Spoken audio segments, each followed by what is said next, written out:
Hey everyone, this is Pause or Repeat. Here we figure out whether a game is really worth your time and money. Today's game is the Silent Hill 2 remake. This remake is by Bloober team, a Polish game developer known for some horror games in the past, like Layers of Fear. Though their horror games haven't always had the best reception, there was definitely hype surrounding this remake considering its legacy. So let's take a look at the game and see how it turned out, starting first with the gameplay. While trying to be faithful to the original, the game does try to offer more modern additions to the gameplay to attract new gamers. One of the biggest changes is the move of the camera to over-the-shoulder third person, similar to that of Resident Evil 4. This greatly changes the perspective of the gameplay from the original, which had distant camera angles and even fixed angles at times. Along with the changes to perspective, the game's combat takes a turn to Resident Evil 4 once again by giving James new combat options from the original. However, don't expect to be blasting away enemies like you would in Resident Evil 4. The combat will quickly show you that you are not playing a super soldier or even a trained soldier, just a regular average guy. Enemy placement is also different from the original in order to keep fans of the original on edge from what to expect. And the enemies also have new moves to share with you as they try to take your life. Outside of combat, there are some puzzles, some returning and some new. So the typical gameplay loop is you roam around looking at your map, solving puzzles, exploring, and trying not to die whenever you get in combat. Moving on to the story of the game is about the same as the original, even retaining multiple endings to it. You play as James Sunderland. He received a letter from his wife Mary, who has passed on already, and in it, she is telling him to meet her at their special place. Turns out that special place is in Silent Hill. Upon arriving, James finds that his grief for his wife's passing has transformed the town into a manifestation of his mental state. Will he survive the abominations and horrors that await him? And will he find his wife, or something else? But now the question still stands. Pause or repeat? All right, I have a question for you, Chris. And the question is, Did you play the original? Because there's actually a little bit of a split in the community about this game. And a lot of it has to do if you've played the original, you see this remake and it's not really exactly what you wanted. Like it changes enough to be modern, but a lot of people made the argument that the old version is really janky because that's the point of it. What do you think about that? But isn't that the same people that were complaining about Resident Evil 2 remake? I mean, yeah, I was one of the lucky people that was able to, play, even be able to survive the first go around back during the PlayStation 2 era. But I mean, yeah, remember when they did a few twists in the storyline, with the plot, especially with the main antagonist when it came to Resident Evil 2. Not everybody's going to be satisfied, but when you do got more puzzles and more boss encounters throughout the way, I think they kind of did a little bit more of a refreshing twist. But I think I think it's kind of a win. I think especially in time for the spooky season, it's just kind of incredible, I gotta say, Henrik, that they're recycling a video game from the dead, or was it really dead to begin with? And I gotta say, either way, Bloober team nailed it, bringing back that same psychological horror that have you question your sanity all over again. And especially when it comes to those PlayStation 2 fans, I thought they would be excited. I mean, you're hearing otherwise? Yeah, I mean, I've seen plenty of people say, hey, it's great to see this game get a lot of reception. And, even for minor things like, hey, yeah, the voice actors, they sound more human.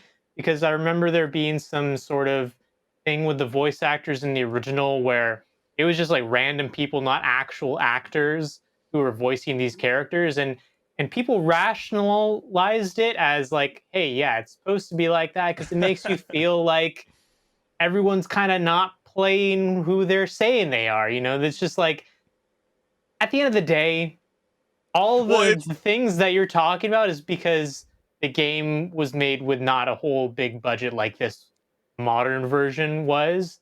And hey, maybe it does add to the story a little bit.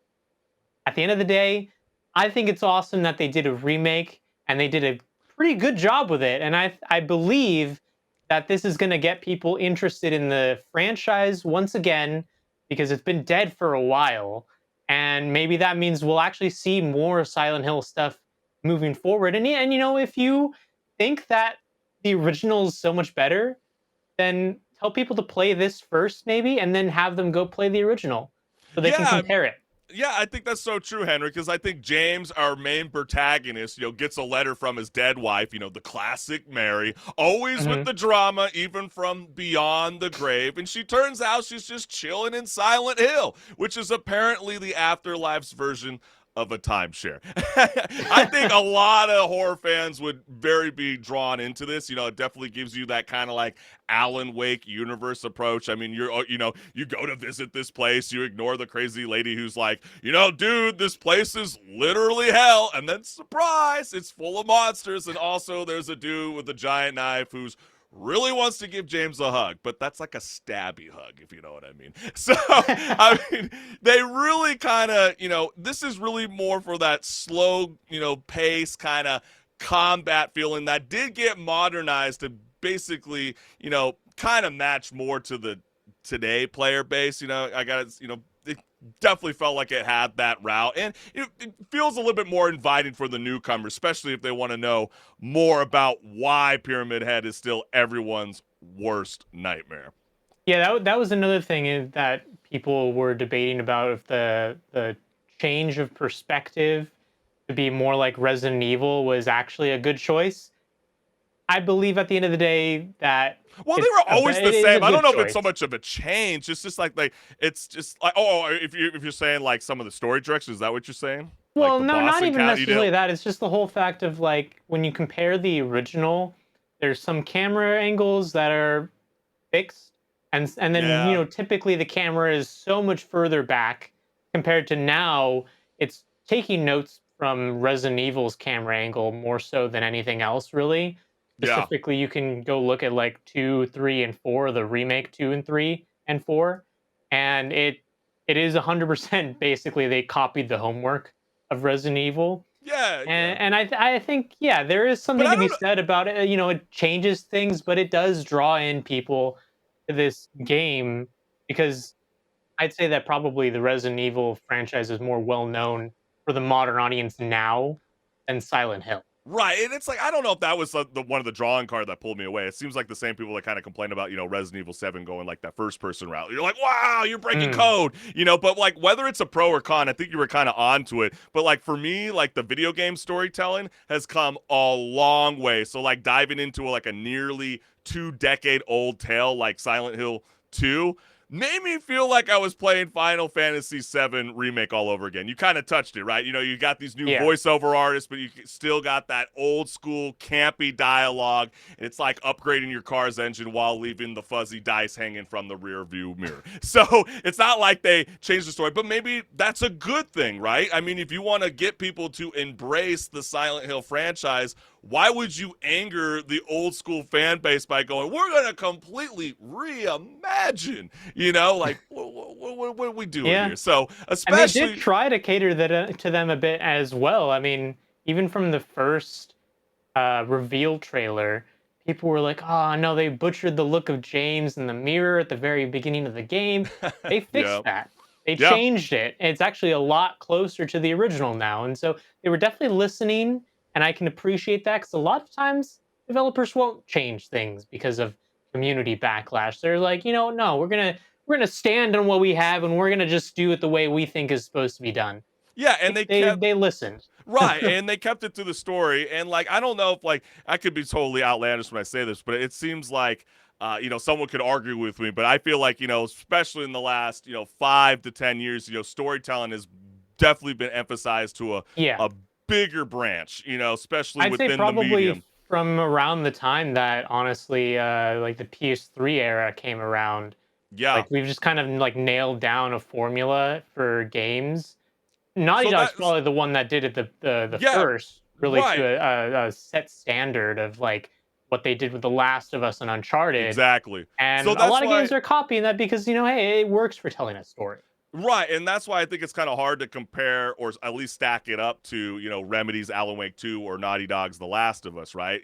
They kind of got that Hollywood level ensemble cast and really kind of really, crunch down that script to really, really make it good. So like it's almost like trying to compare a school play to a blockbuster film. Sorry. That's just how it is. But you're still gonna have a blast. I mean, I Yeah. love there's something like oddly satisfying about playing a horror game where the atmosphere is so dark, your flashlight is basically becoming your your emotional support tool. I love a great game like that. I mean, yeah, it's been done over and over and over again, right? I'm looking at you, Luigi's Mansion. But if you can shine that light in the right spot, it's a whole lot of terrifying fun until it isn't, because when it starts to dwindle.